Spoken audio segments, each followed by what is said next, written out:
Hola comunidad de 100% fiscal. Mi nombre es Rebeca y hoy vamos a platicar de los elementos jurídicos del patrimonio de las empresas. ¿Quién puede hacer una reestructuración corporativa y por qué es muy importante considerar este punto? Al momento de que puede ser mínima la reestructuración, la modificación, hasta como puede ser radical, no puede quedar en manos de una sola persona esta decisión. Porque aquí vamos a incluir que puede afectar a los accionistas, obviamente, principal, puede afectar a los empleados en el caso de la operación, a los acreedores, a nuestros proveedores e incluso a nuestros clientes. Entonces, se recomienda que el Consejo de Administración, que es un órgano administrador de la sociedad y el representante legítimo de los accionistas de la misma, es al que le compete identificar cuáles son los efectos, ya sean positivos o negativos, de esta modificación de la empresa, porque puede afectar de manera positiva o manera negativa a cualquiera de los sectores y de igual manera dependiendo por cuál motivo sea la decisión, la fusión o la adquisición de otra empresa. Bueno, antes de pasar a abordar el siguiente tema, es importante mencionarles que en una reestructuración corporativa hay que tener mucha precaución y mucho entendimiento de lo que abarca. ¿Por qué? Porque actualmente se añadió al Código Fiscal de la Federación un apartado que se llama esquemas reportables. En el caso de esquemas reportables, nos habla de la reestructuración corporativa entre partes relacionadas. ¿Qué pasa con los esquemas reportables? Recordemos que esta figura nos va a hacer que nosotros le declaremos a la autoridad por medio de una declaración informativa obligatoria que se presenta en el mes de febrero, nuestros planes, nuestras estrategias, que a nosotros nos otorguen un beneficio fiscal esperado, obviamente.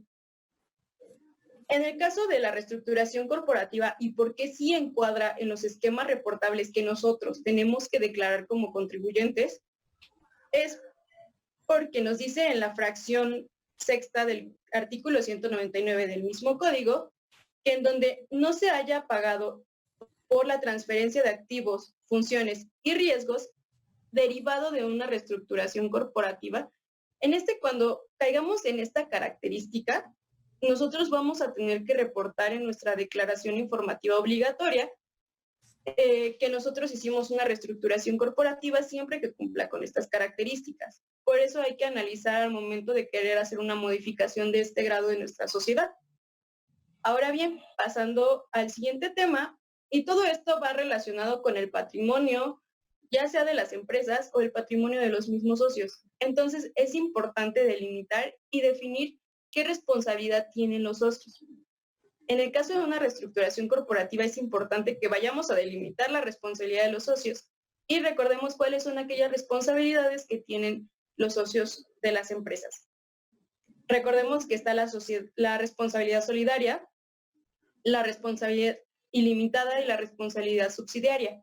La solidaria consiste en que los acreedores le pueden exigir el pago de sus créditos a cualquier socio.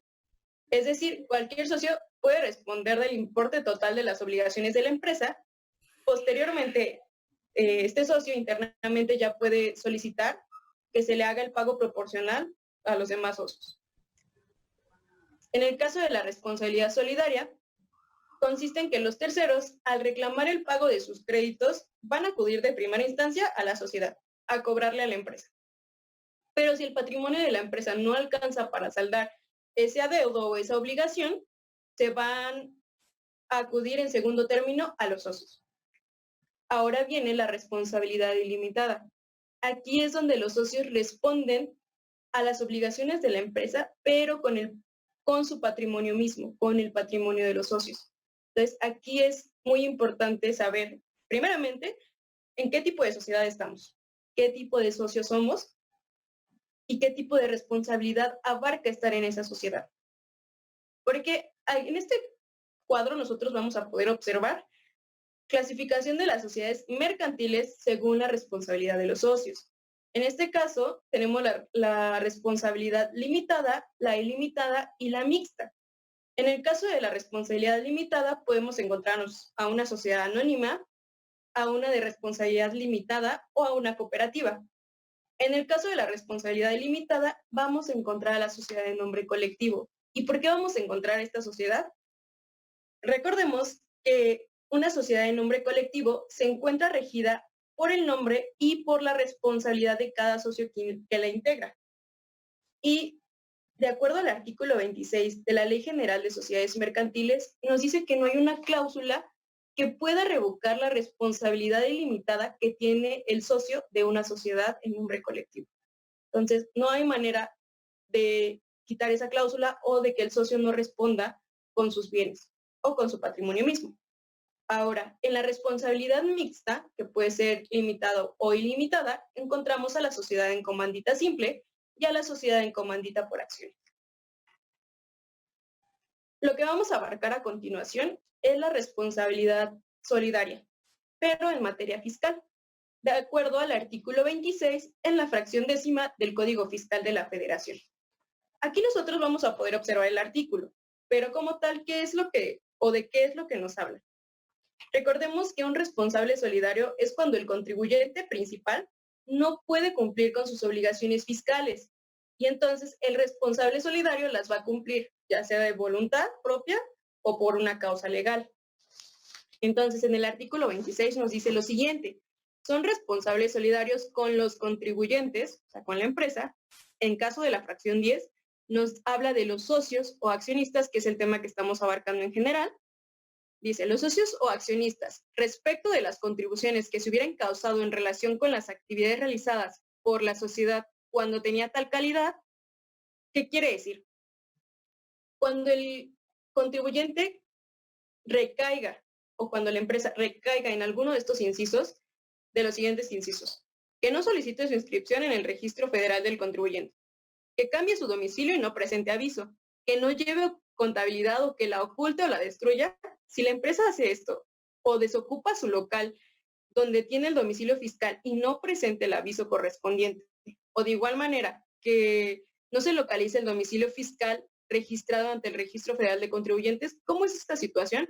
Recordemos que ya existe Google Maps, en donde la autoridad de igual manera puede buscar o ver por medio de las pantallas o de medios tecnológicos si el domicilio fiscal corresponde y tiene y cumple con los requisitos que pide la autoridad. También cuando omita la sociedad enterar a las autoridades fiscales pues, las cantidades por concepto de contribuciones, las retenciones o lo recaudado. O se encuentra en las listas del 69B de este código, en donde diga que ha emitido comprobantes que amparan operaciones inexistentes, pero que esté ubicado de forma definitiva. Entonces, si el contribuyente o la sociedad de la que nosotros somos socios recae en alguna de estas situaciones, nosotros como socios vamos a tener que responder de manera solidaria. ¿Pero cómo? En proporción a nuestra participación, a nuestras acciones y sobre todo en el periodo en el que se haya recaído en esta situación, en el que nosotros hayamos sido socios. Vamos a poder de manera proporcional responder solidariamente ante estas situaciones que le corresponden al contribuyente. Sin embargo, nosotros por ser socios o accionistas de la empresa, vamos a terminar el segundo término siendo responsables solidarios. Ahora bien, yo al principio de la plática les comentaba que era muy importante tener en cuenta que el socio industrial no participa en la gestión de la sociedad o en la administración de la sociedad. ¿Por qué? Por lo siguiente: la responsabilidad solidaria será aplicable solo para los socios accionistas que tengan o hayan tenido el control efectivo de la sociedad respecto a las contribuciones que se hubieran causado por las actividades que realiza la empresa. ¿El control efectivo qué es?